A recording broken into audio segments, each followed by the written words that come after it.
So this is the pound dollar analysis for Tuesday, the 1st of May. Now let's just have a look what our prices and where prices may likely go. So we've seen this pretty sharp sell-off here in the pound against the dollar. We've gone to a bit of a consolidation at present, as most notable of this consolidation is the size of the candles open to close. We've got a pretty small range open to close, further underlining the fact that we are in a bit of a consolidation at present. We've come down towards this major level of support in around 37.50. Probably should just bear with me a second. I'm just going to change the color here. There we are. Yep. So this major level of the 37.50. Trade slide below it, from which we have seen the bullish buy side momentum come back into the market, and we have closed back above it. Now we're retesting at 37.50. It is a major level, so if we don't find support at 37.50, bring us back towards that 138, possibly at 138.35, and if there is sufficient volatility, 138.57 and 139. We could see a breakdown further to the downside, and the very next major level after a break of this 37.50 would be a move down towards that 36.57. We'd expect to possibly find some support or see some consolidation around 36.57, as it is a major level marked out here in red. Could see a move back up towards that 137.50 or that 138 from that 136.57. But then again, if we do fail to hold that level, further breakdown towards our 136 may be possible.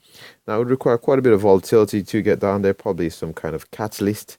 But if we did break down beneath this 36.57, the very next major level of support we're potentially looking at would be a move down towards that 136 level.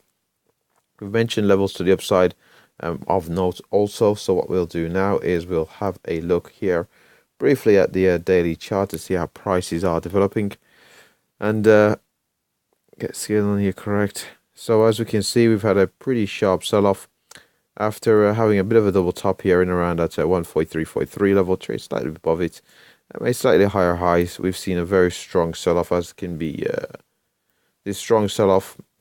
We've had candles, very large candles, closing near their lows. Now we put in a bit of a doji yesterday, so there is a possibility of forming a bit of a base and seeing a retracement come back into the market, but we do seem to be going to a bit of a consolidation, unless we do break yesterday's lows, which were around the 37.12 level. Unless we do break those lows, we could potentially see some bullishness come back into the market for a retest of the levels previously identified. Now, and with that said, also before I go, was mentioning that we were in around a key important level around 37.50, and pretty much this reason why, as you can see, in around that 37.50, we have found some major support in the past, pretty close towards that level. So hence the reason why in around that level we are expecting possibly seeing a bit of retracement here to the upside before possibly having a continuation, and if there is sufficient volatility down towards that 136, where this high just here previously acting as resistance may just act as major support. And with that said, that wraps up the pound dollar analysis. Thanks for watching.